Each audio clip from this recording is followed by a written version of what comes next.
Hello, everybody. Welcome to the Reigning Threes podcast. I'm here with my co-host Max, and today we're going to be looking over Bleacher Report's top 100 NBA players of this season.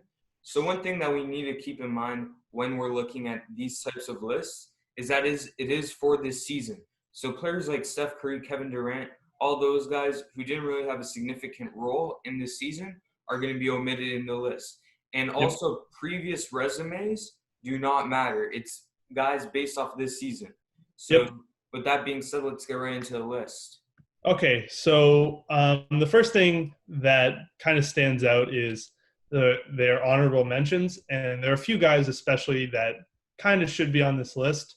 Norman Powell has been one of the best players on the second seed in the East. He's averaging a really efficient 16 points a game, and he's had stretches of the season where he's kind of finally broke out from his stagnation in his career. A lot of people thought he could do it, but up until now, there weren't really too many, how do I say this, sustained moments of it. But this season especially, he's finally taken a role as an efficient starter on a good team. Yeah, I mean, as a Raptors fan, Norman Powell is definitely one of the guys that's a main reason why we are as successful as we are. Yep. There's definitely been some games where Norman's gone crazy and scored 30 plus points. And Nick Nurse said it perfectly.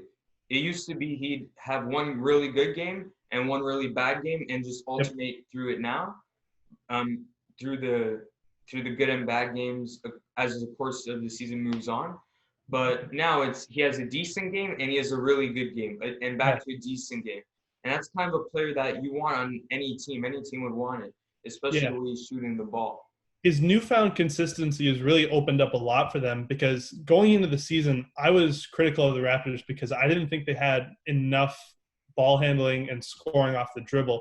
But Powell's improvement, along with that of Siakam and Van Vliet, but his in particular has really helped them to get to where they are now.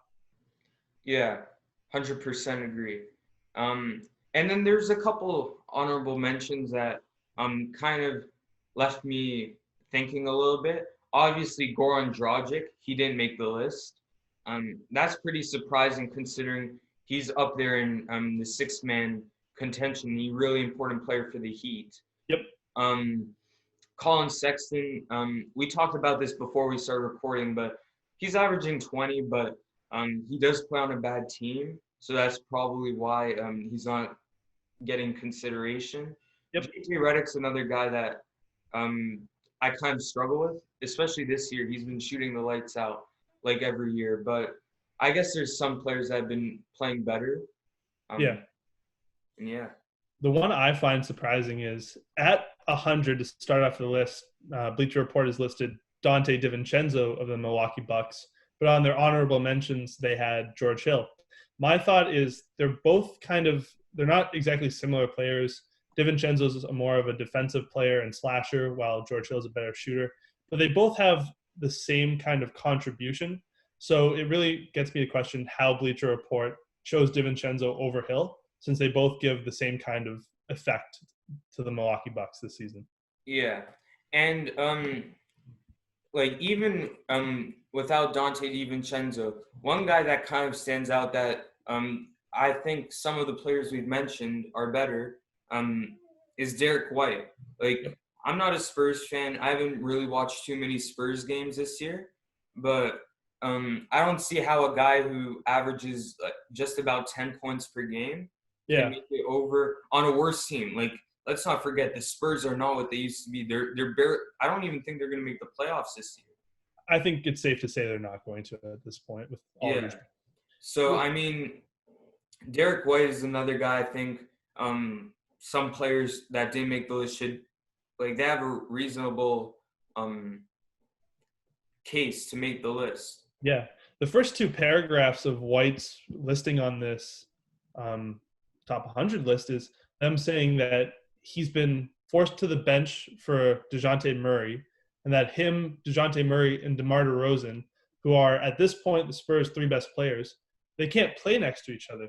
So having guys like that, where he's not even a starter on his team, and he struggles to play alongside the other guys on his team, it kind of makes me question what factors they led to putting players on this list. Yeah, for sure. But anyway, then Duncan Robinson made the list. Again, great shooter. Yeah. One of my favorite players just because of how good he is at shooting the ball and also his story. Yep. Great. I think 97 is a pretty reasonable place for him. Yep. Now, Um, right ahead of him is OG Anunoby. In terms of having the better season, I think they're two ends. They're both kind of the inverse of each other, where OG is more of a defender and good paint player and can cut for you, while Robinson's the knockdown shooter. If you had to pick between the two, who would you say is having the better season? to be honest, I think Duncan's had a better season than OG. I would agree. Especially as a Raptors fan.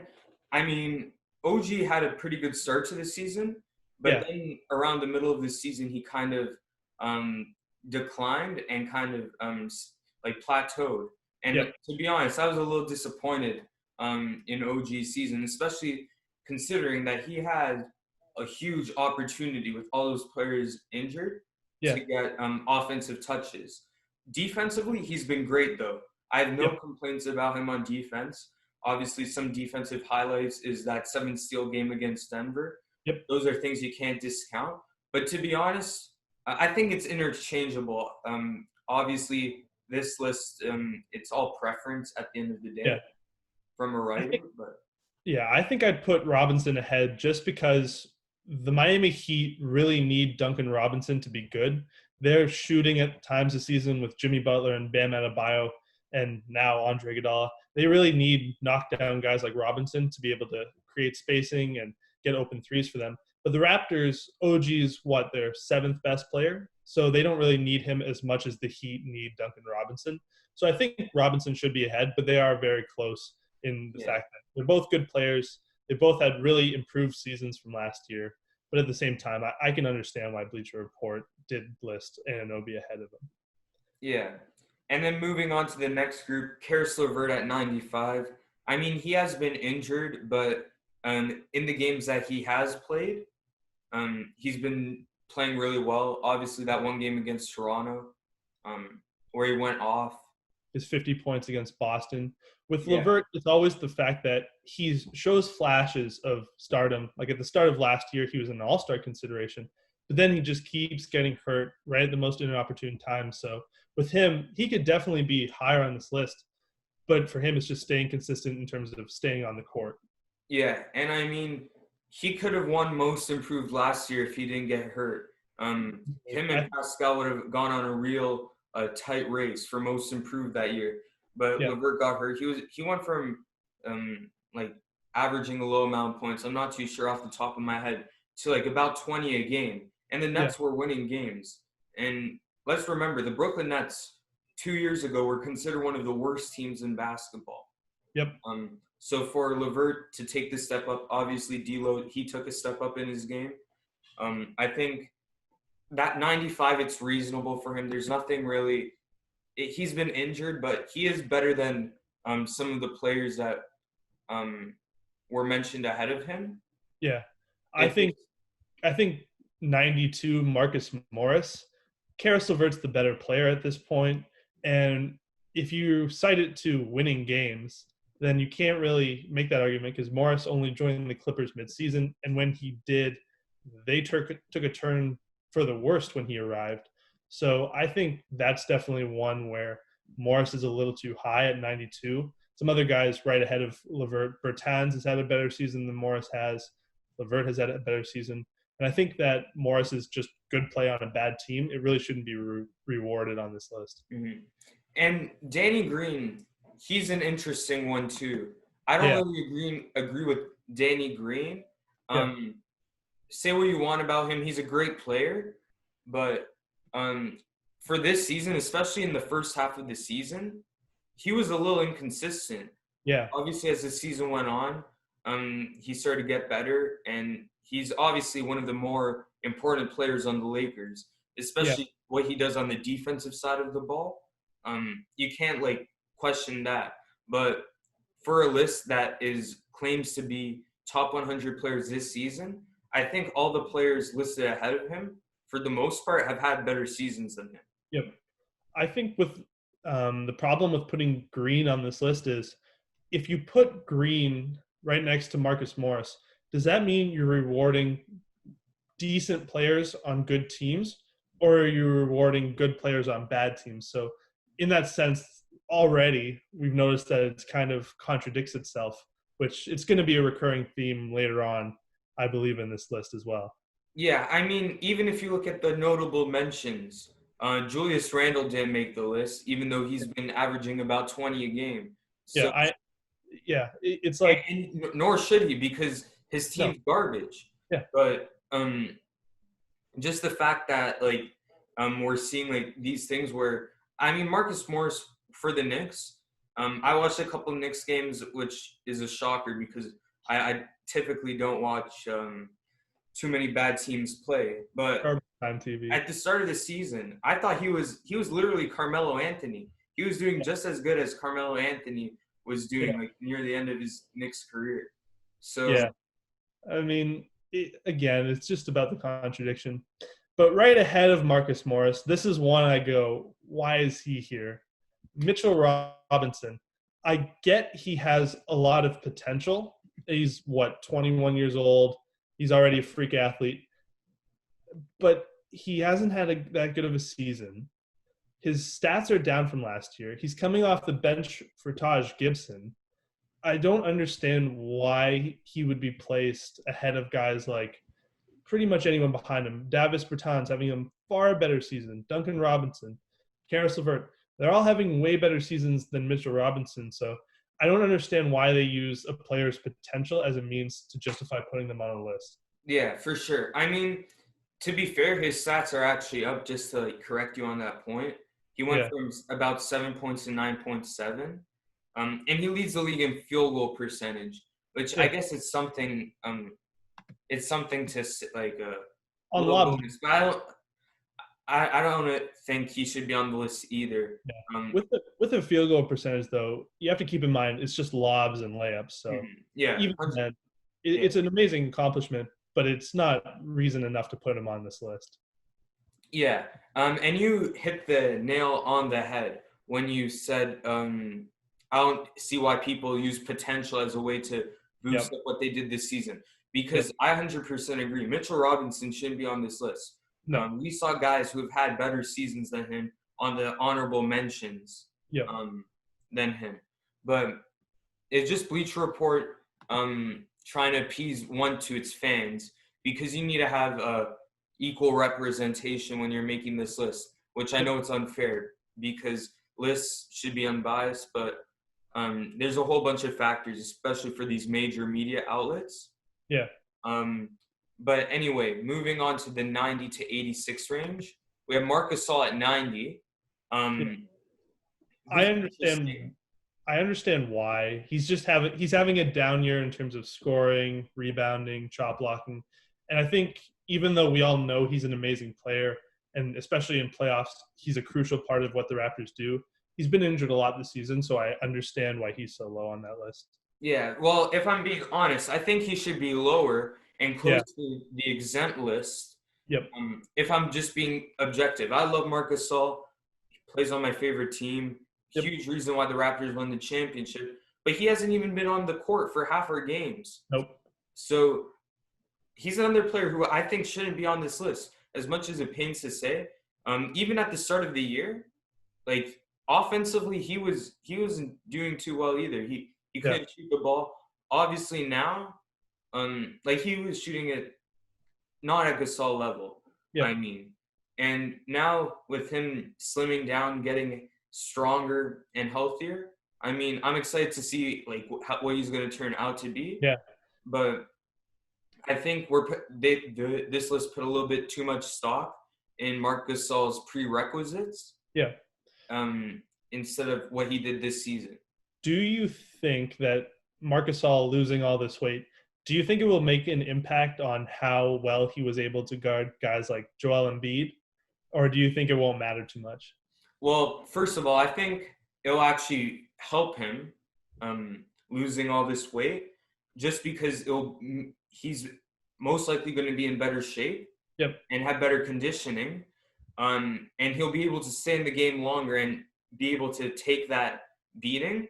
Yep. Another thing is, it's not like he had a Jokic type transformation or Harden transformation where he became skinny. If you Yeah. look at Marc Gasol, He looks he built. is showing flashbacks to prime Gasol body type, Yeah. um, He looks. which is really exciting as a Raptors fan because I remember Gasol would bust the Raptors, you know what, every single season.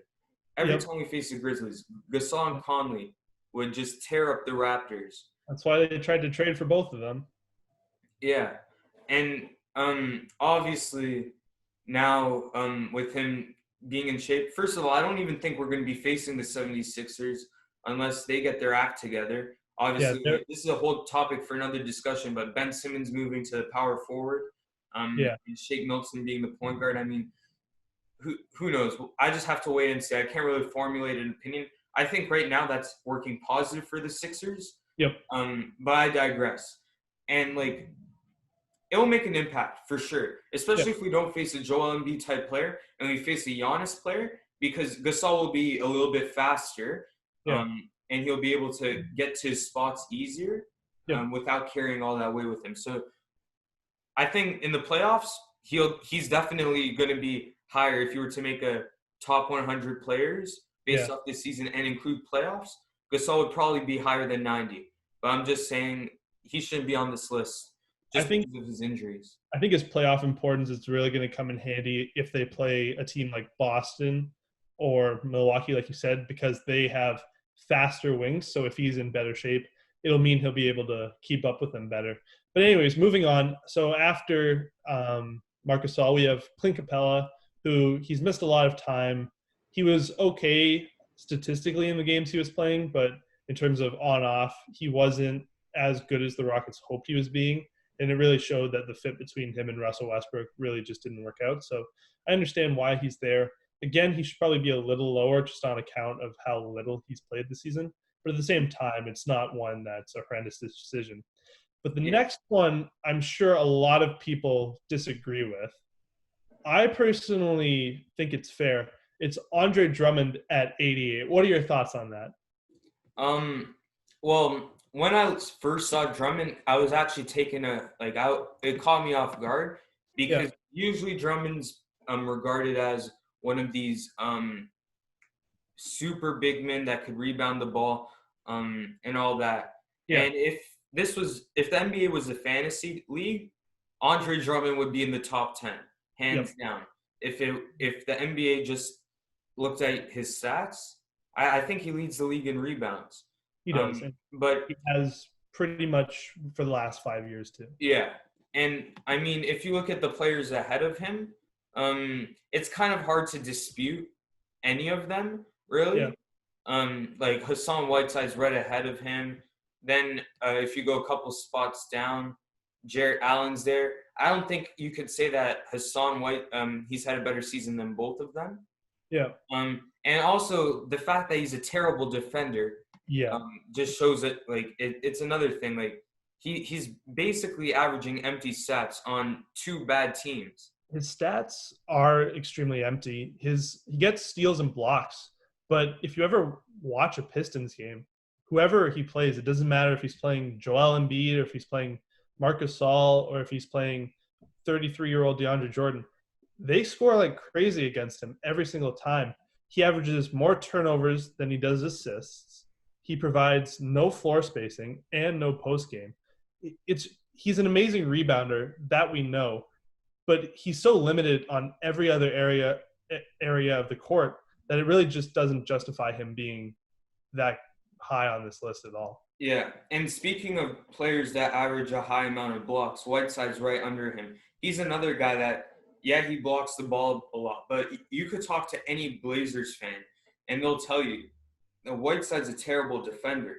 Yeah. His thing has always been he'll get the blocks, but then by doing so, he'll give up offensive rebounds for easy putbacks. So while his blocks stand out, his overall kind of defense in the paint, it's just not that great. Yeah. And one thing that people have to take in mind, blocks and steals, those stats are very hard to judge a player's defensive ability just because defense, especially in today's NBA, is so complicated. because there's on-ball defense, there's off-ball defense, there's Yep. defense working in the zone, there's Yep. half-court defense, full court. There's so many different things you need to take into account Yep. that steals and blocks don't tell the full story. Yep. Especially like you said, Hassan is chasing those blocks. He's chasing those stats. Yep. And by chasing those stats, that usually leads to him either allowing his man to be wide open for an easy dunk or Yep. for an easy offensive rebound.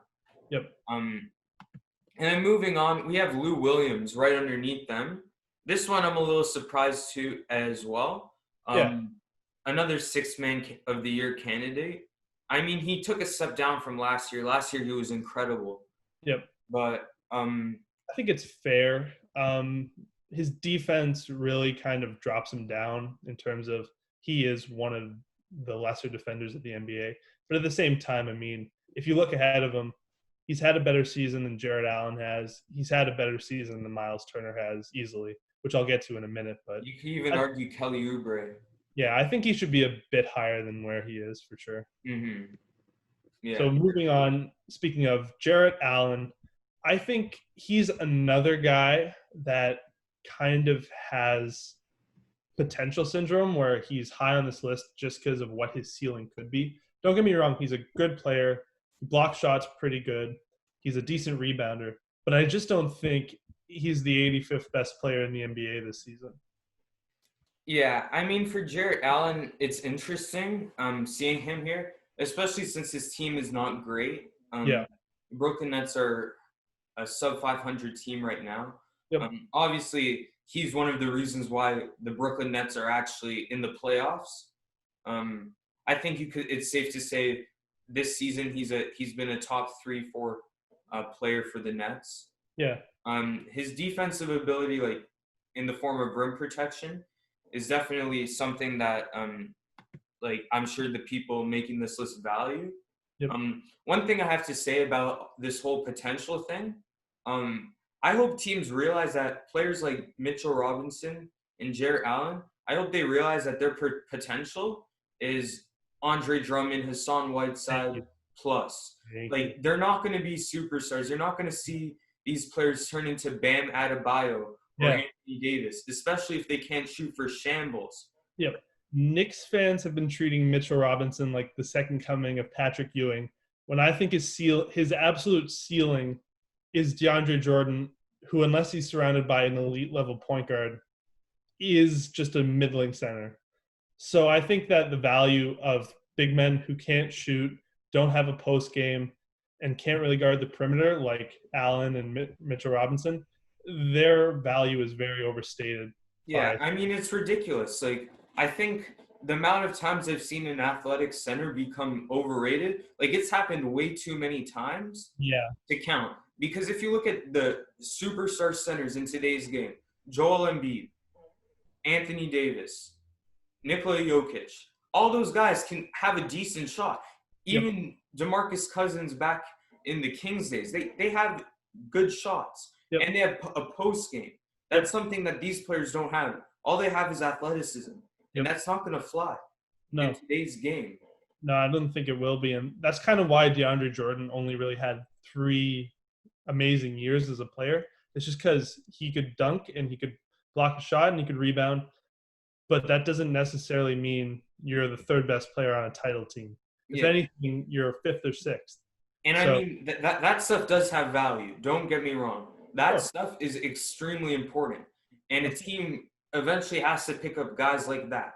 But to say that they're going to be one of the best centers in the league, I think they're like 10 years too late for that. Yeah, definitely. After Jarrett Allen, Robert Covington, 84, Kelly Oubre, 83. I think those are fair. Both have had decent seasons. But I think, again, with Miles Turner, Pacers fans, he's a guy like Norman Powell, where Pacers fans have been hoping he'll have a breakout season for the last 5 years, where he's always shown flashes of being an amazing shot blocker and a 3-point shooting center. But again, he doesn't have that much of a post game. He's not aggressive on offense.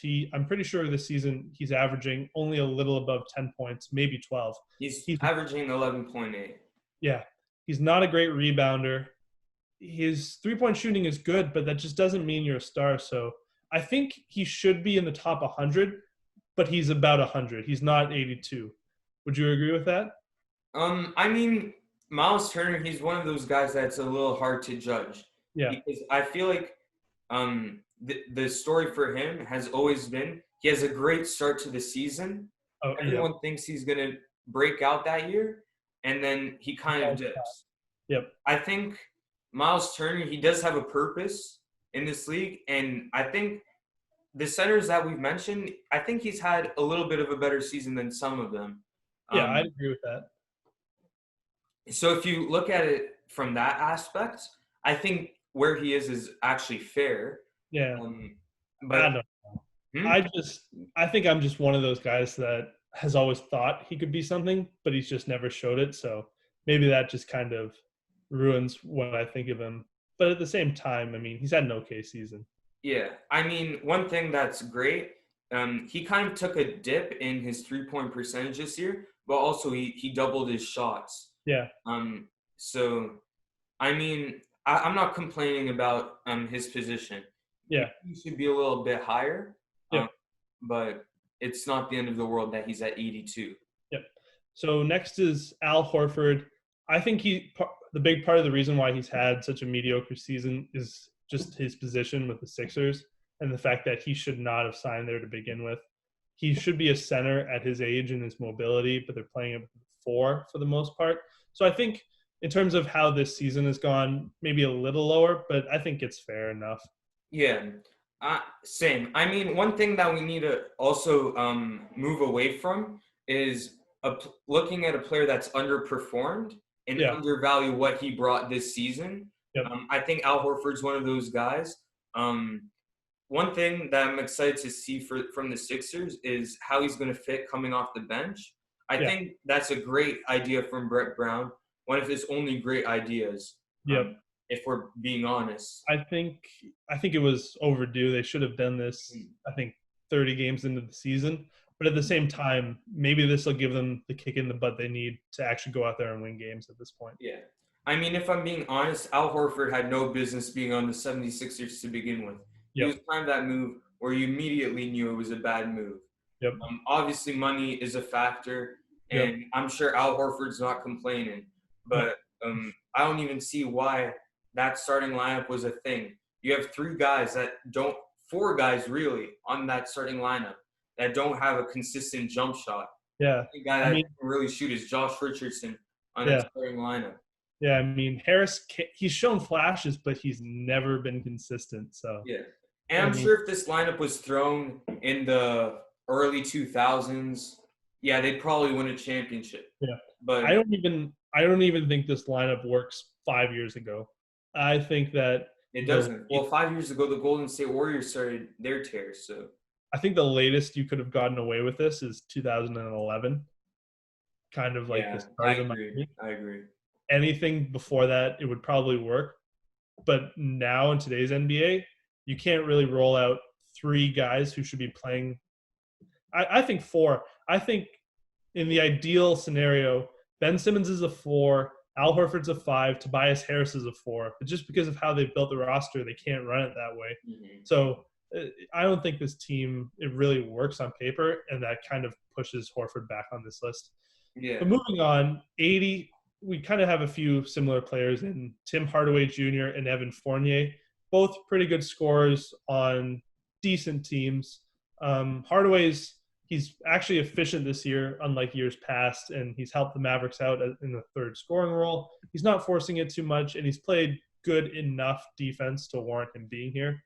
Fournier is basically the only ball handler on the Magic, so he's the only guy that, if you give the ball to him on the perimeter, can go and get you a bucket. So I think both of those guys are fair. Yeah. But I don't think Draymond Green was the 78th best player in the NBA. He shouldn't be on the list. No. He was terrible this year. From the limited Warriors games I've watched, he's been super overwhelming. I mean, underwhelming. Yep. Like when you watch him, he looks like he doesn't care. Hmm. He looks a little out of shape. Like last year, we saw it where he lost 30 pounds ahead of the playoffs. It kind of went back to that pre-playoff form this year. He isn't scoring. He doesn't have Stephen Clay and Kevin Durant to pass it to, so his assists are down. And his defense has really fallen off. And I think a big part of that just has to do with the amount of basketball he's been playing for the last 5 years. Yeah, I mean that's definitely a factor, and I don't blame him for having an off year, especially since his two best teammates were injured for most of the year, and Yep. he was injured from time to time on the season. I I don't think he should be on this list at all. I'm No, looking at the little stat sheet that they're providing: it's eight not point six rebounds, 6 assists, and not present. 1.4 steals. Yeah. I mean, that's not 78th numbers. We Yeah. could look at any player ahead of him, and they have better numbers. And then they go to the shooting percentages: 28% from three. Come on now. Yeah, I mean, it's just it. I think that's a resume. Like, oh, he's a three-time champion, defensive player of the year, All NBA, All Star. That's why he's here. That doesn't cut it. This Yeah, is this season. He really shouldn't. I think he's a fringe honorable mention at the best. yeah, Even for then, sure. I mean, him and Gasol are kind of in the same boat where yeah, it's a name thing. It's a name thing out of anything, yeah. and not a merit thing. Why they're on this list. So after Draymond, it's Joey Ingles. Again, he is. I think he's the most inconsistent player in the NBA. Where one game he'll get you 16 points, 7 rebounds, 5 assists. Next game he'll score 2 points, and that happens every single night. So I think again he's good enough to warrant maybe 100, but he's not 77 for sure. Yeah, I agree. I mean, he is another one of those six-man type players. I think he's a six-man on the Jazz, right? For stretches. They had stretches where they were starting him, but then they had stretches with Royce O'Neal, which were better than with Ingles starting. Yeah, I mean, like Lou Will, he made the list over Lou Will. Like, yeah, I know Joe Ingles has a nice two-way game, Yeah, but if we're talking about this list, I think you could even bring Lou Will to yeah, 77, and no one would complain. no, So I agree with you. After him is Jaren Jackson Jr. I think that's fair. yeah, He's second-year player, great, good great. shooter, amazing defender, but he still has a lot of holes in his game. His passing game is not great. For a guy who's almost 7 feet tall, he's not a very good rebounder. So I think that's fair for him. And Yeah, he and has he a good, also had a rough start to the season. yeah, Um, I think it's he one of wasn't those. really good, and a lot of people were losing faith in him. Yeah, So if we're talking about just this season, um, yeah, this is definitely a fair place for him. yeah, I think it's fair. I think again, it kind of some of it has to do with his potential over some of the other guys, but at the same time, I think it's fair. The Mhm. next one is Jonathan Isaac. He is really similar to Jaren Jackson, where the other thing with him is he's an amazing defender. He's a decent enough shooter. I think before he was injured, he led the league in blocks for a little while, but he hasn't played in many games this season. And a lot of their argument, I'm reading it, future defensive player of the year candidacy. Future. So I don't think he should be this high. I don't even think he should be on this list based on how many games he's played and the fact that there's still some holes in his game for sure. Yeah, I agree. I mean, I haven't watched too many Jonathan Isaac highlights or the Orlando Magic in general. Yeah. But yeah, I think he's a little too high on this list as well when I first saw him. But this has been a consistent theme where this guy is taking potential as something that has substance, which Yep. it's wrong to do. But I think that's why this list was so criticized, and that's Yep. why we're criticizing it. Yep. So next is PJ Tucker, which I think is fair. I mean, he's a big part of why the Rockets have been able to be successful in the last few years. So I think that's fair. Next is Aaron Gordon, who in the Miles Turner kind of category, always a guy who gets expected to have a breakout season, never delivers on it. But at the same time, he's good enough of a player to warrant where he is. Would you agree Yeah. with that? I think Aaron Gordon could have been anywhere on this list, and Yeah. no one like from where he's at to 100, Yeah. and no No one one would have noticed. really cared. Yeah. He kind of is in like that same bubble with like Julius Randle, um, and all those guys. Like if we're Yeah. looking at his stats from just this season, 14 points per game, not the greatest. Yeah. 7.6 rebounds, 3.7 assists Yeah. on 43% shooting. Yeah. I mean, that's not incredible, But it's fine. but it's fine. It like Yeah. I mean, 43% shooting. It's a little suspect, especially just 30% from the three. Yep. But I mean, I don't love the pick, but it's reasonable. Yeah. I think it's okay. I think the one ahead of him, Christian Wood, I think it's a good one. It's fair given his per 36 numbers where he's scoring like crazy. He's been a decent defender, and he's the reason that the Pistons, him and Derrick Rose are the reason that the Pistons aren't the worst team in the league right now. But at the same time, he's been pretty inconsistent. So like Gordon, I think he's a guy where if he was 15 spots back, no one would really care. Yeah, I mean Christian Wood, he's definitely really high on this list Yeah. because of one thing that everybody has, and that's recency bias. Yep. I think just before the lockdown, Christian Wood was playing his mind out. Yep. And if I'm being honest, I think Christian Wood should have had a contract a long time ago. I remember watching him on the Utah Jazz in summer league, Yeah. and he was a solid player. He was just as good as any of these players like Mitchell Robinson and Jared Allen. He was a nice athletic big. And I Yeah. think it's definitely a fair spot to put on this list. Yeah. But considering that the start of the season he wasn't really making any waves, Yeah.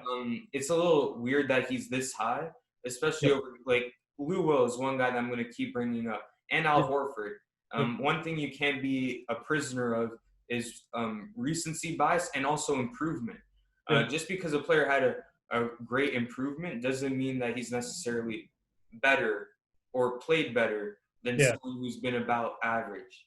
Yeah.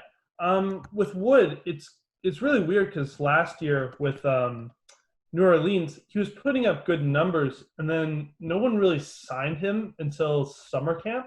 So it was kind of weird to see that coming in, but he's definitely proved that he can be an NBA player and a very solid scorer and a good rebounder at that. So after Christian Wood is Pat Beverly, which I think he should be a bit lower, but at the same time, he should be on this list. Really good defender, decent spot up shooter, and is a big reason why the Clippers have been able to be a good defensive team this year. So I think it's fair where he is, but at the same time, he should be a bit lower. Yeah, a bit lower is totally valid. Yeah.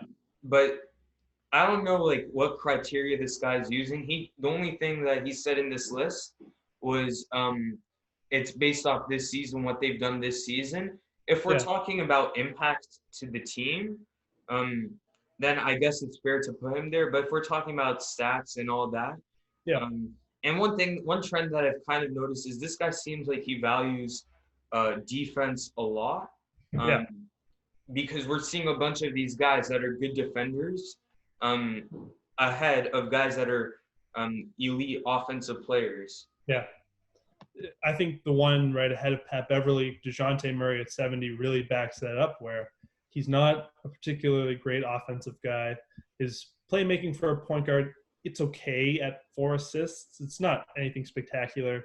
He's not really an amazing shooter, but at the same time, he can guard a lot of different players. So I think the list really kind of compromises defense over scoring, which is fair, but at the same time, I mean, Patrick Beverly and Lou Williams kind of have the same impact for the Clippers, and yet Beverly's 15 spots ahead of them. Yeah. One thing that would have been nice, though, is the writer of this article to clearly state that. Yeah.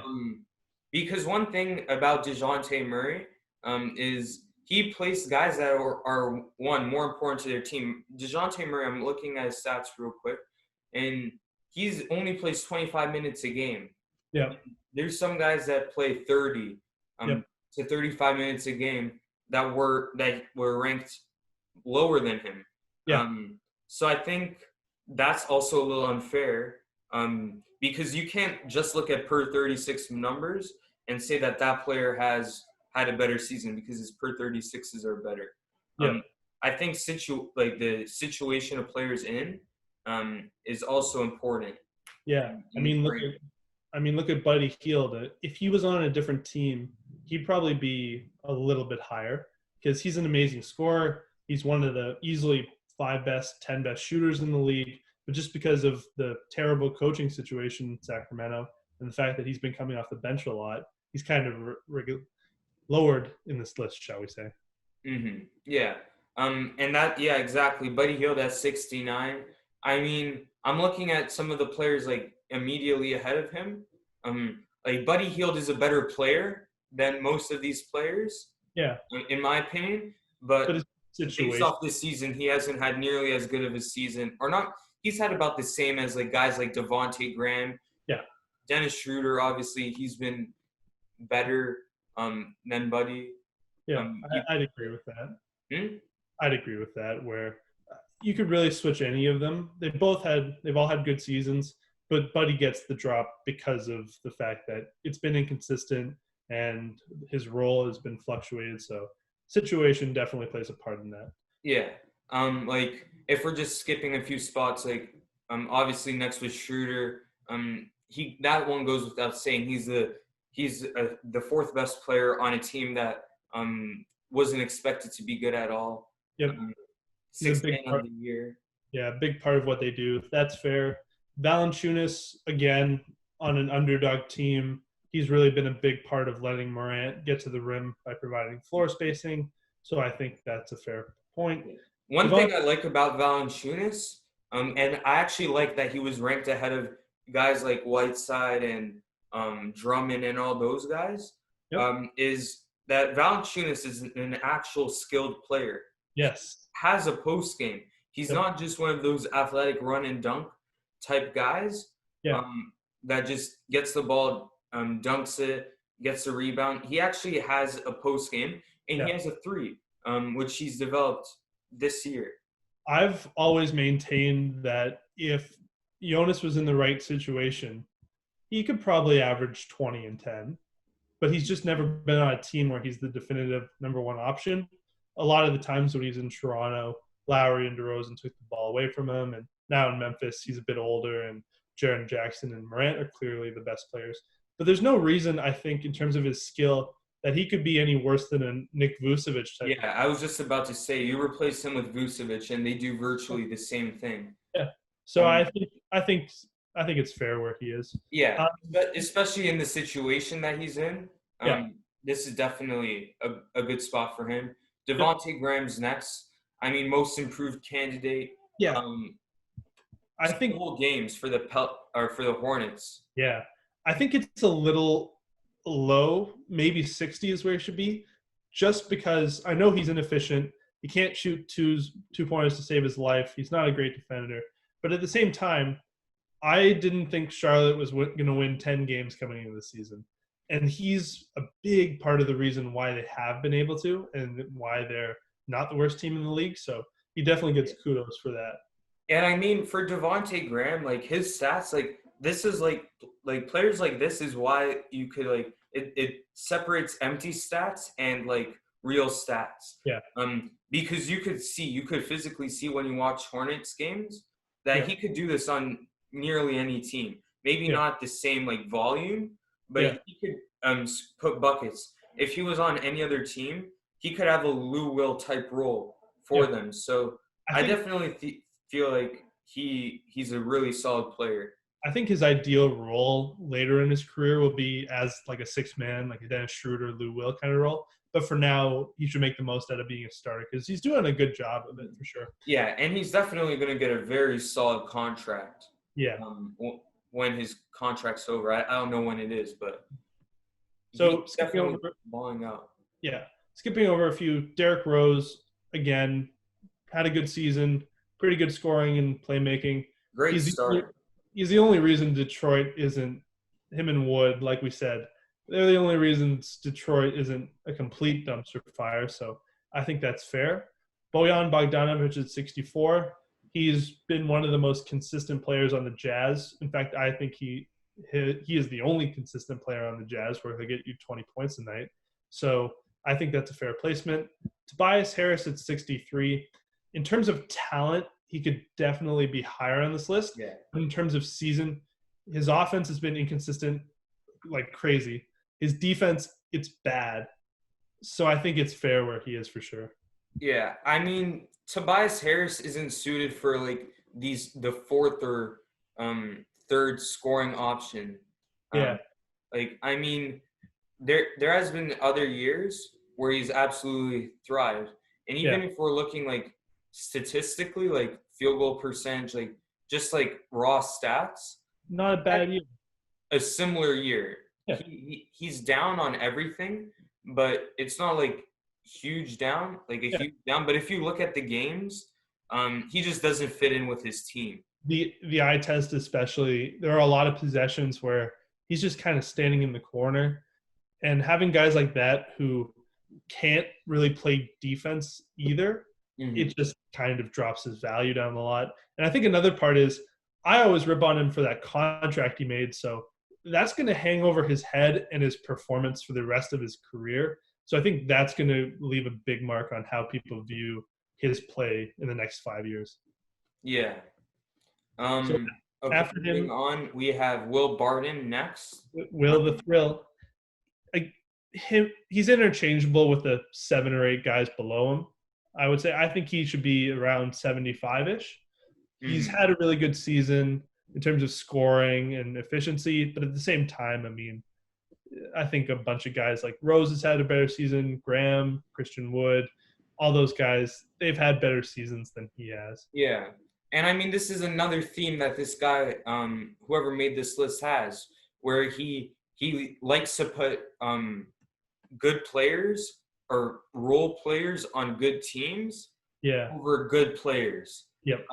So obviously that's like this list, it's in like subjective, and I guess he values role players on good teams over good players. But yeah, he is interchangeable with a bunch of those players.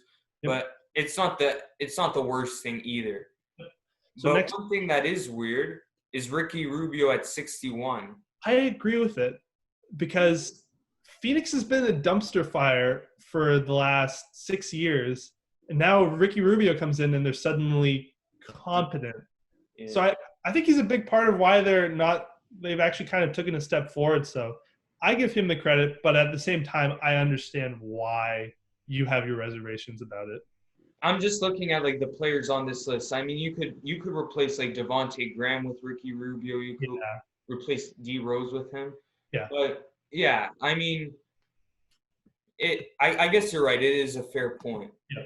This next one, I know a lot of people don't agree with. It's Derek Favors at number 60. I understand why. The Pelicans, for the first chunk of the season, were one of the worst teams in the league. But then it wasn't when Zion came back that they turned the switch. It was when Favors came back that they really started being good. I think he has the highest plus-minus on the team, and he's really been a really good defensive presence for them on the back line, protecting the rim, grabbing boards. So I understand why he's there. But at the same time, I mean, he really shouldn't be this high.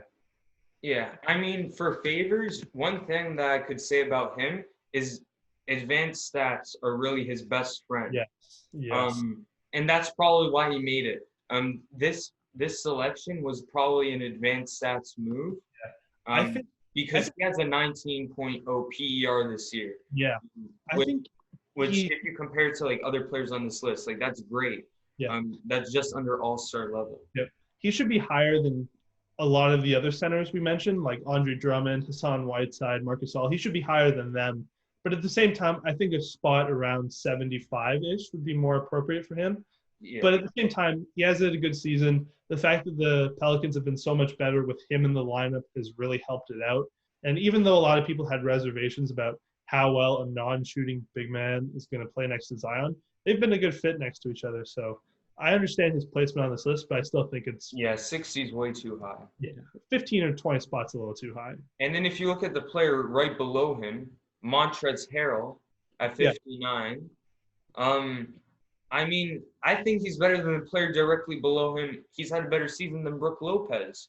I think individually he has, but Brooke Lopez's contributions To his to the team. Yeah, Bucks, I I think, guess that's fair. I guess yeah, that's fair. But I mean, it's kind of hard because let just give me a sec. Let me look at the criteria as well. yeah, Because that's another thing when we're viewing this list, you have to look at the criteria. yeah, We know it's this season, but I don't know if he's saying stats or something like that. yeah. Um, Um, I think that those two are definitely kind of interchangeable, like Harrell and Lopez. Both of them they've had decent seasons. Harrell more of a scorer and a rebounder. Lopez is more of a defender and a shooter. But I think the nod goes to Lopez just because of the fact that he's really the reason why the Bucks are able to do what they do with Giannis in the paint, both on defense and on offense. So I hmm. think Brook Lopez is more crucial to Milwaukee's success than Harrell is to the Clippers. So I think that's what gives him the nod. Yeah, so I'm just looking at the criteria here, and it says players are being evaluated relative to their performance for this season only. So, So yeah, there this is guy's, really a set. pardon? So there really isn't a set kind of definition for what that. Yeah, there's no criteria, which I don't really like in the first Yeah, place because yeah, I feel like there needs to be a reason why you have certain players ahead of other players. agreed. But like you said, Brooke Lopez and Montrezl Harrell, um, like Brooke Lopez definitely, even though he is struggling from the three this year, um, not even averaging over 30% from the 3 point line. Um, his ability, sorry, his ability to knock down shots Yeah, is one of the main reasons why Giannis is so successful. yeah. So I think if we're talking about impact, I guess it's fair. yeah, you gotta That give it high. to Brook. I think those two should be ahead of 57, though. I think Steven Adams should be right after Harrell and Lopez, though. He's obviously a big part of why the Thunder have been good. He's their best rebounder and interior defender. For a guy who doesn't get too many blocks and too many steals, he is an excellent interior presence on defense, and he can lock down a bunch of opposing big men. So I think he should be behind Lopez and Harrell just because he doesn't have the scoring of Harrell, nor does he have the true defense of Lopez. But at the same time, he's good enough of a player to warrant a 59th placement. Yeah. I mean, since they're like just so close together, I don't think it like that really matters. Yeah, I'd agree. It's not really something like these ticky tack things are things that shouldn't really be criticized because it all comes down to preference at the end of the day. And then at 56 we have Lonzo Ball, which is interesting. I think he Um, should be around 70 or so. I I think think it's a little too I high. think 60 to 65, that range. I mean, he's up there with the point guards like uh, D Rose and um, Ricky Rubio. I think he's in that range just because of his defensive impact. Yeah. The thing Um, with him is always his consistency, though. One game he'll be great, the next he'll be But yeah, his but I mean, especially this season, he's had some games where he's been incredible. Like when he had 7 threes that one game. yeah, he finally improved on his shooting, and his defense and playmaking next to Zion they've been fun to watch for sure. So I think 56 is fair, but I would just have him a bit lower. I think there's not much of a difference what he's done this season than what Graham, Rose, Rubio, what those guys have done. Yeah, So I think you I'm should be. sure if you put him in that 60 to 65 range, No one really complains. it would have been fair. I Yeah, agree. 56 is a little high, yeah, but it's not like the worst thing in the world. yeah. So at 55, Serge Ibaka, I think that's fair. Fair He impact, the he amount of points he puts in the basket. he's a good shot blocker, a really good shooter for a big man. I Mm. think he's the most consistent scorer on the Raptors. At Like times this season for sure. he's obviously not the best, but he's the guy who he'll at least get you 10 points for sure on efficient shooting. At the best, he'll give you 20 every single night. So I think that's a fair placement. Marcus Smart at 54. I think that's good. He's the only reason Boston's bench hasn't been one of the worst in the league. He's a really great defensive player, and all of a sudden he has insane shooting nights, like his 11-3 game.